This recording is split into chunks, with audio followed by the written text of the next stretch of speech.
Notre zoom va maintenant nous emmener dans une région qui, elle aussi, a connu les affres de la guerre et qui symbolise pourtant merveilleusement ce que peut être la liberté. Direction le pays de Gex, entre le Jura et la Suisse. Là-bas, les raquettes et le parapente vous seront beaucoup plus utiles que la voiture.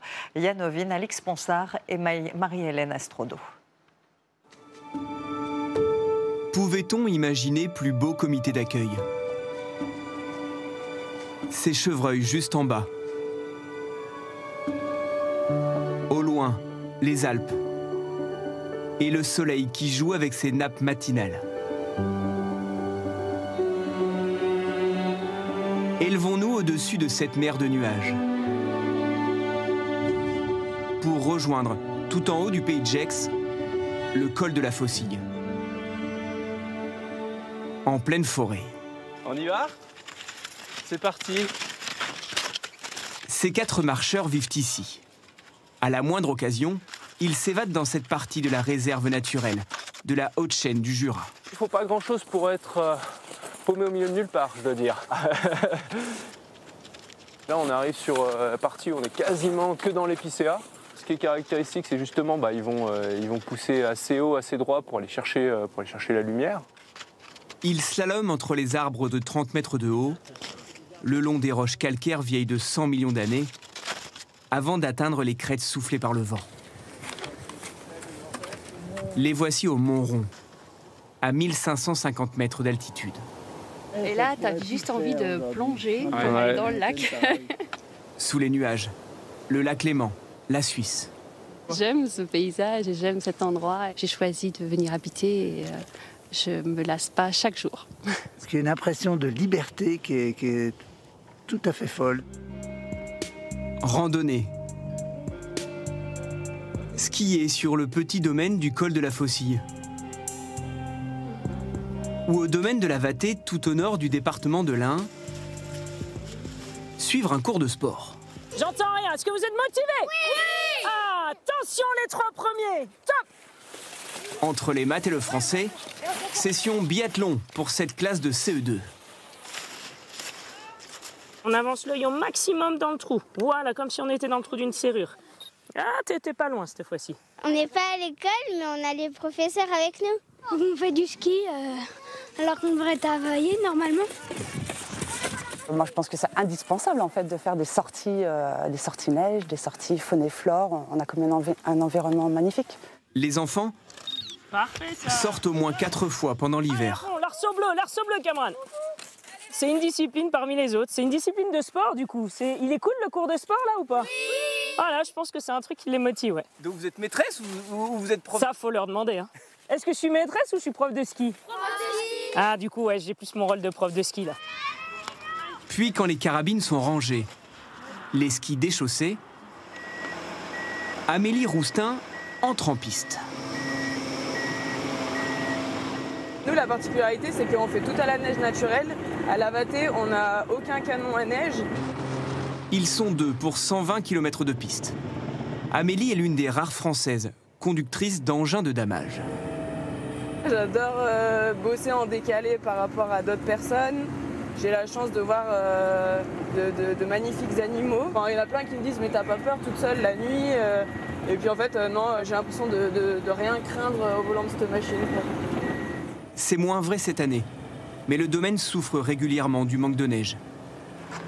Les saisons sont plus courtes, alors Amélie profite de chaque soirée. C'est hyper serein comme endroit, on n'a pas de bruit, on a une super belle vue sur le Mont Blanc. Il est dans les nuages là-bas, il se cache un peu ce soir. Après, ouais, on part pour la nuit et après on admire les étoiles et le spectacle n'est pas fini, quoi. Elle conduit jusqu'à 1h, 2h du matin parfois. Quasiment l'heure à laquelle se réveillent ceux qui confectionnent Bonjour. Bonjour. La spécialité du pays de Gex. Vous êtes levé depuis quelle heure ? Depuis 3 heures. 3 heures. Seulement 5 fromageries produisent l'AOP bleu de Gex. Avec au départ... C'est du lait de vache, lait cru. Il n'a pas chauffé, il est juste à température à 28 degrés. Dès que le lait est transformé en caillé, il forme des meules de 8 kilos. Par rapport à un Roquefort ou un bleu d'Auvergne, c'est un bleu qui est très très doux. Est-ce qu'à ce moment-ci, on sent déjà le côté persillé ou pas du tout? Pas du tout. On verra dans les caves après comment le bleu se développe. Les fromages sont salés plusieurs fois. Ils reposent ici à 11 degrés avant cette étape cruciale. Là, je suis en train de piquer les fromages pour que l'oxygène puisse rentrer dedans et que le pénicillium, le bleu, puisse se développer. Le pénicillium, un champignon microscopique que ce fromager avait ajouté au lait. Il faut le tourner tous les 2-3 jours à peu près. L'affinage dure 3 semaines. Il a tout pile 21 jours, donc le bleu commence tout juste à pointer. Il existe depuis le Moyen-Âge. Au départ, c'est les moines qui fabriquaient ce fromage. C'est doux? C'est très doux, ouais. On a des arômes de champignons. C'est mon préféré, bien sûr. Il se vend 500 tonnes de bleu de Gex par an. C'est 140 fois moins que le fromage star de la région, le comté. La fromagerie se situe dans la vallée de la Valserine, du nom de ce cours d'eau. Le premier labellisé rivière sauvage en France. Mélanie Taquet a porté le projet il y a 15 ans. Une rivière, c'est par essence sauvage. Qu'est-ce qu'elle a de plus, la Valserine? Eh bien, justement, elle n'a pas d'aménagement ou très peu d'aménagement de l'homme. C'est une rivière qui a une eau souvent de qualité. Bon, là, on peut le voir, hein, effectivement, on avait presque envie de la boire. Elle fonctionne complètement naturellement. Donc, elle va creuser d'un côté de la rivière, déposer les sédiments de l'autre. Et ça, c'est vraiment le fonctionnement d'une rivière naturelle. Seulement 1% des rivières en France rentrent dans ces critères. Elles doivent aussi accueillir de nombreuses espèces. Voici des truites fario dans la phase de reproduction. La qualité de l'eau, bien oxygénée, bien fraîche, est propice au bien-être des truites. Les zones qui sont plus claires, en fait, sont des zones qui ont été grattées. Donc c'est comme ça qu'on arrive à voir quand il y a des frayères. Et donc grattées par qui? Donc par la femelle des truites. Elle gratte, puis dépose ses œufs dans ses frayères. C'est vrai que de voir des frayères, ça permet de se dire qu'il y a encore de la reproduction naturelle, même si faut pas se leurrer quand même, hein, avec le réchauffement climatique, on a quand même des changements de population, quoi. La Valserine coule sur 48 km, passe à Mijou. Lorsque vous traversez ce village, vous ne pouvez pas les rater. Une trentaine de fresques. Bonjour. Bonjour. On en voit à peu près partout. Eh bien oui, il y en a dans tout le village. On ne les voit pas ailleurs. Vous pouvez nous dire ce qu'il fait là en fait? Il est en train de tailler des pierres fines. Ici le lapidaire, le porteur de foin, surtout des métiers anciens, mais aussi le tavaillonneur. La profession de Loïc Gauteret. C'est depuis ça. Avec cet artisan, tout va très vite. 15 minutes à peine pour transformer la meule en bûche, puis en petites planchettes de bois de 2 cm d'épaisseur. C'est un peu tout tordu, donc j'y remets à plat pour qu'il se chevauche correctement. Les pavillons, ça sert en bardage, couverture, ça permet de protéger des intempéries en fait. L'hiver, il les confectionne. L'été, il les pose. Alors là, on a les tavaillons qui ont une dizaine d'années. Et là, on a ceux qu'on vient de fabriquer à l'atelier. Quand on remet comme ça fait exactement la même chose, quoi. Tac, et on voit tous les recouvrements. Ça peut protéger une façade une centaine d'années, on va dire. Depuis le XVe siècle, ces tavaillons recouvrent les maisons, les granges. L'église de Mijou. Vous en trouverez tout au long de la route.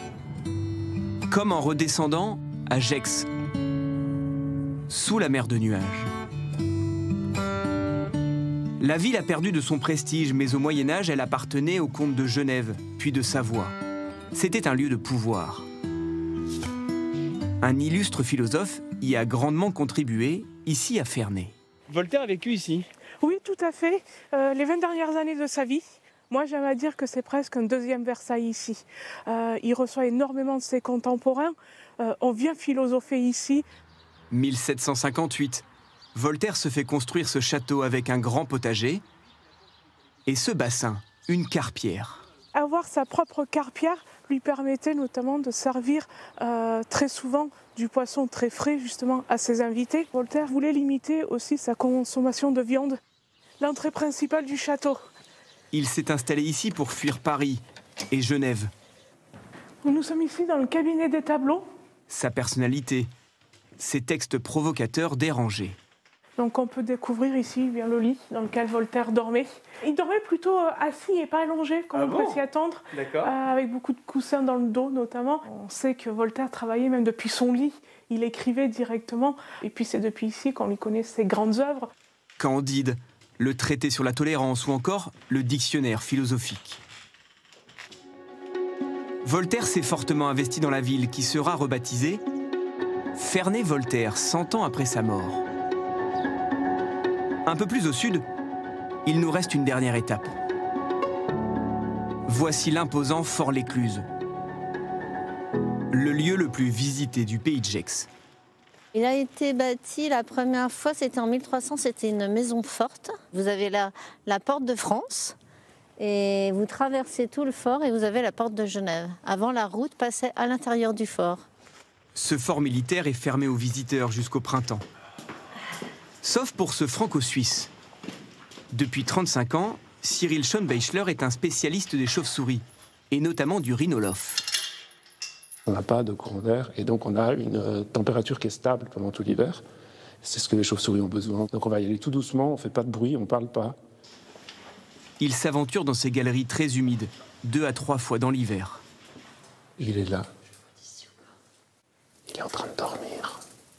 Les rhinolophes, c'est les chauves-souris les plus rares, les plus menacées, les plus exigeantes aussi.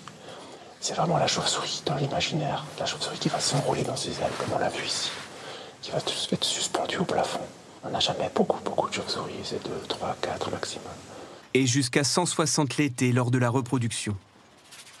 Grâce à des caméras infrarouges, il suit leur comportement. Quand j'ai découvert cette colonie, il y a maintenant 15 ans, il y avait juste 2-3 individus.